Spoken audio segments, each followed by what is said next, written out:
This is Talk CNY, a semi-monthly podcast by CenterState CEO, recording in the production studio at CenterState's Inspire Innovation Hub. CenterState CEO is Central New York's premier leadership and economic development organization. Join us as we meet the people and explore the projects driving the regional economy forward.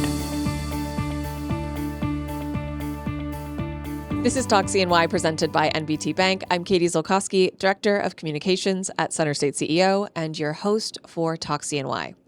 About a year ago, CenterState CEO announced Dr. Carlene Lacey as the inaugural Chief Executive Officer of OnRamp CNY. Since her appointment, Dr. Lacey has brought on new staff members, welcomed dozens of community residents into training programs, helped to forge new connections across the workforce ecosystem, and much, much more. Now, as we enter year 2 for OnRamp CNY, Dr. Lacey joins us here on the Talk CNY podcast to discuss what has been accomplished in the last year and what steps we need to take in the future. Dr. Lacey, thank you so much for joining us again here on Talk CNY. Oh, I thank you, Katie. It is my pleasure to return. Well, it's been about a year since your last time on the podcast, also since you've started in your role as the Chief Executive Officer of OnRamp CNY. So I want to take a second in the start of the podcast to just reflect a little bit on the last year. What has it been like to lead this organization, to help launch it, and to get the first few cohorts underway? It has been, the word that describes it for me, surreal. Surreal. When I look back over this year and the journey that we have taken, all I can do is just take a moment and just breathe in to say we have done an amazing amount of work helping people and impacting this community through this effort, and I'm internally grateful for that. When you were taking the first steps in this role at this time last year, did you think you would have accomplished all that you had, or were you kind of think your timeline was a little off from your expectations? I mean, have you met your goals? I have. I've met my goals, exceeded many of them.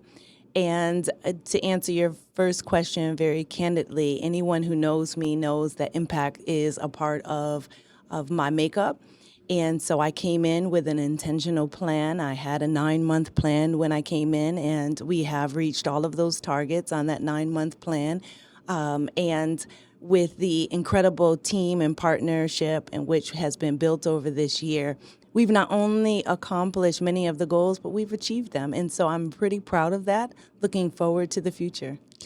And you are no longer working as a one-man band at OnRamp. You have a whole team there now. Can you tell me a little bit about the members of your team and what they're helping you accomplish? Absolutely.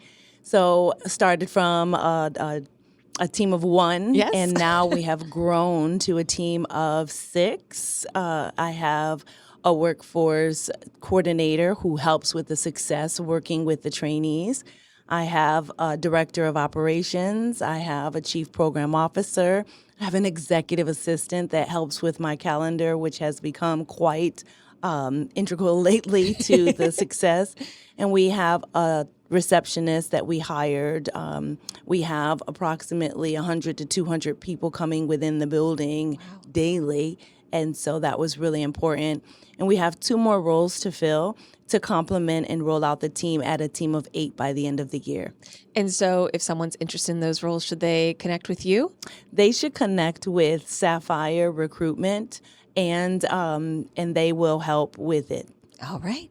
So I want to move on to some of the programs that have launched under OnRamp this year. You've had 3 total graduations so far. That's correct? 4 graduations so far. So can you tell me a little bit about the programs that have welcomed participants and graduated them? Yes. Since starting in our temporary location, which is 1224 West Genesee Street, last year, October 2025, we've graduated out a cohort from our Pathways to Apprenticeship at OnRamp program. Pathways is a program that has been in existence for over 4 years, and it's come under the umbrella of OnRamp, so we're excited. So we graduated out a cohort there in December, and then we launched our pilot officially for programming February 17th. And we ran a certified manufacturing cohort with SUNY EOC. We've run a heavy equipment operations program with partnership with Jubilee. And we have run our Pathways program, an additional cohort there. So we have run at least 3 different partners and cohorts, and we've graduated them out on May 8th, May 21st, and our last one was June 12th. So it's been a busy late spring, early summer for you all at OnRamp then. What has been some of the feedback from the participants who have taken part in these training programs, and how are they guiding your next steps? The feedback from the trainees and the trainee graduates has been amazing. It has been incredible.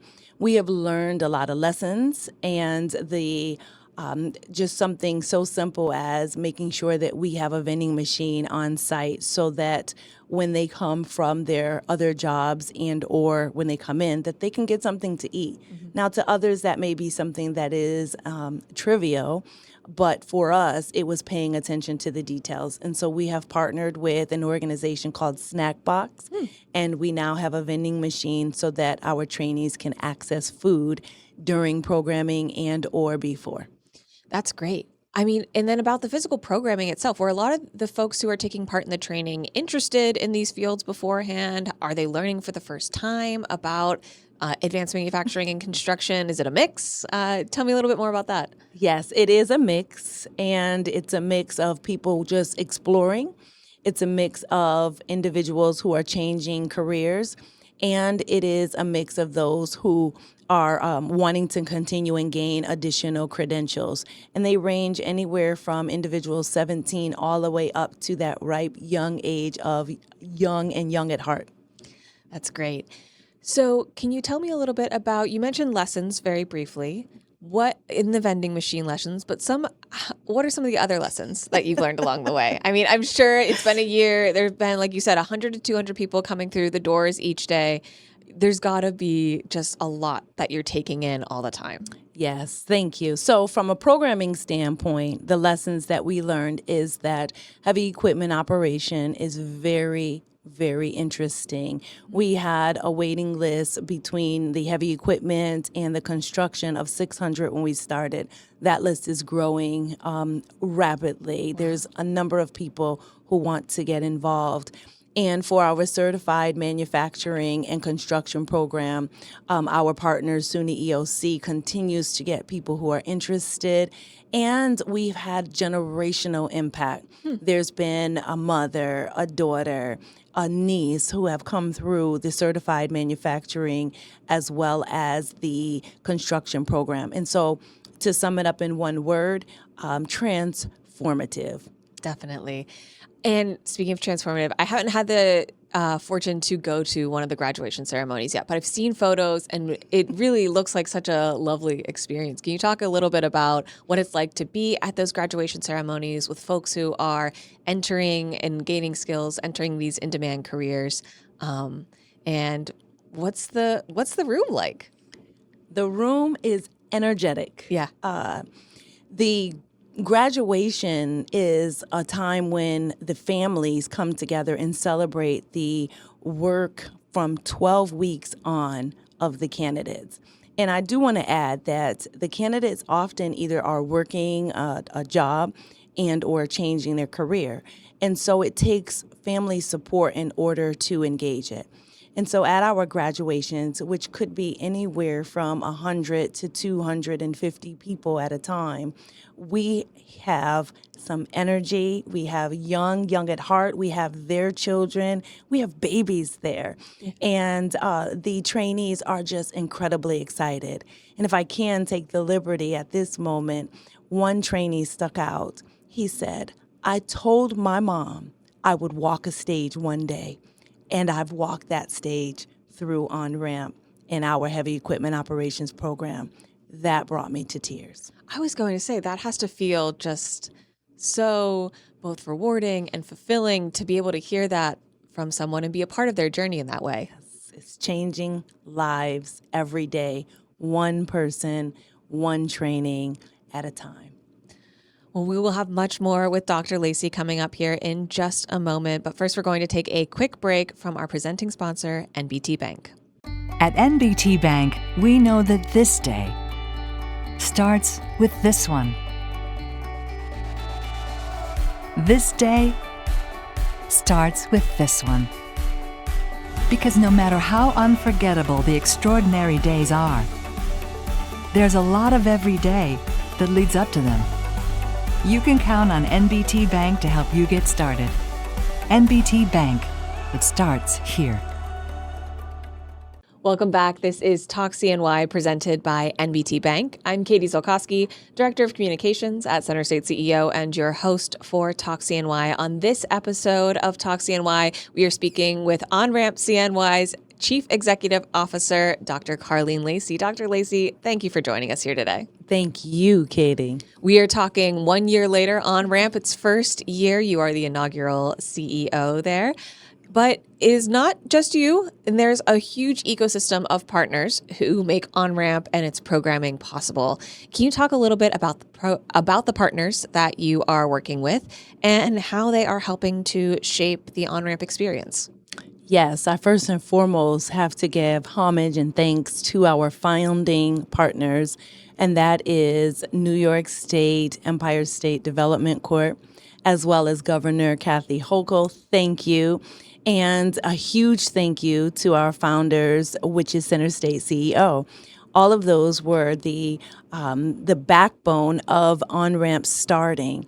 I think the mayor of Syracuse, Sharon Owens, I think Meg O'Connell from Allen Foundation, and I think Rob Simpson from Center State. So those are our founding partners, but then we have a whole ecosystem of workforce development partners. Definitely. And if I begin to name them all, I would say charge it to my head and not my heart. But some of them are SUNY EOC, Jubilee Homes, Equality Equation. We have worked with Pathways to Apprenticeship.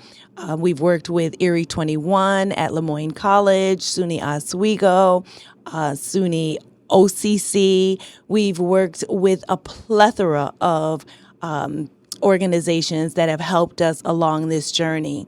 And we have partnered with industry partners such as Infocon, such as Hahn Welding, the city of Syracuse, the county of Onondaga, and we have worked with plenty of individuals who are in the community as well. I do want to give a shout out to our partners, Sapphire Recruitment, as well as Wegmans. So I think I've covered several, and I know that I will give thanks to all of the others as we go through. I mean, it's a very long list of partners, and it takes a lot of people to make this work really successful. Can you talk a little bit about why it's so important to have partners from different industries who are experts in different things to ensure that this training program is not only successful in our own goals, but successful for the people going through and finding new careers? Yes. I recently gave a talk at New York Workforce Connect, and it seems to be resonating throughout the community. And the main message was from silos to systems. And that is an illustration of what partners mean within this ecosystem.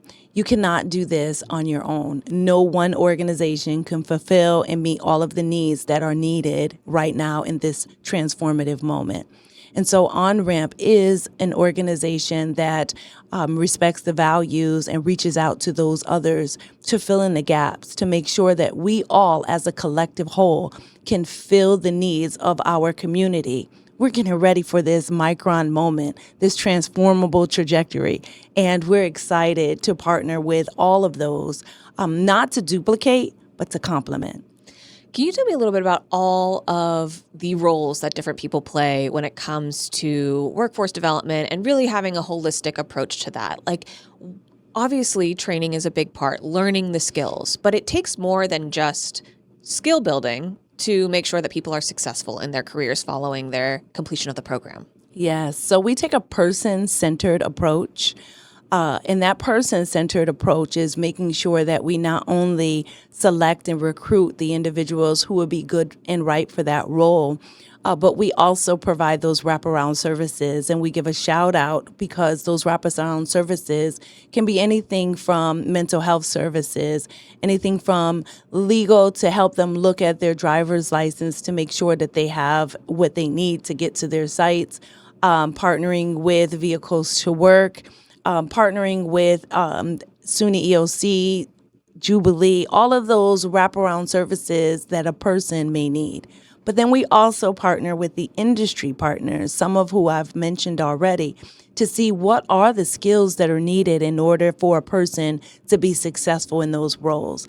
And then we also are partnering with our community advisory committee, which gives us the voice of the community, not only for programming, but what will be at our permanent location as well. And so all of that ecosystem, the ones that I've named thus far, are the foundation of making sure that we're able to provide the services that we are offering. You mentioned the Community Advisory Committee. I do want to talk a little bit more about that. Another accomplishment for this year for OnRamp, but forming that Community Advisory Committee does give the voice of the community that you're serving a role to really help guide and ground the work of OnRamp. Tell me a little bit about who's on that Community Advisory Committee and how they have impacted OnRamp's work so far. Yes, so our Community Advisory Committee is made up of 11 members within the community. And those 11 members come straight from the community north, south, east, and west of Syracuse. It was very important for us to be intentional, and they range anywhere from being a community organization, being someone in the political field, being someone who is in childcare, being someone who is within a respected person within the community and the faith-based and otherwise. It was important for us to get those categories of individuals that live in the community and that can give voice to it. And so we're tapping on organizations such as Allen Foundation, Blueprint 15, Northside Learning Center, local church, Victory Temple Church, as well as others, to ensure that we hear the voice and we get the pledges from the community so that they are aware of OnRamp and that they can help shape OnRamp now and into the future. Tell me a little bit more about the pledges. Yes. So when I started, there was at least a strategic outreach initiative to engage the community. And so we performed an RFP and hired someone. But I wanted to make sure that we had some real tangible outputs from engaging the community.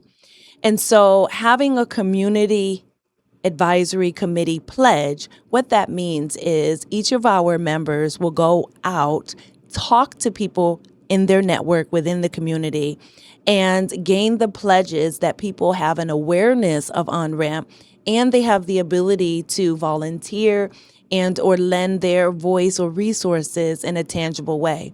And this is a part of my sustainability plan because, again, you cannot do it by yourself. But when you get ideas and you get smart people in the room and they're coming together, then we can build a sustainable effort that not only meets the need of the trainees, of the industry partners, but also those within the community in which OnRamp will live.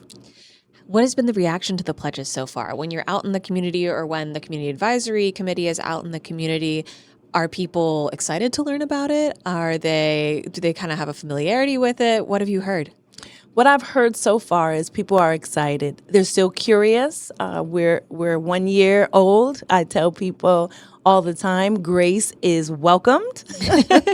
But they're excited to learn about it. When you say OnRamp, you get a smile. People lean in a little bit more. They're curious about it. And they have a plethora of ideas in which we are trying to incorporate in a very agile way. Mm-hmm. How do you envision the Community Advisory Committee shaping OnRamp into the future? How often are you meeting? How are you taking their ideas and putting them on the to-do list? That's a really great question. So we first start out with is getting them acclimated, getting them comfortable with talking about on-ramp, getting them comfortable with talking to community about what they need and bringing that back. And so we meet once a month. And currently in that once a month, it's really getting the committee indoctrinated.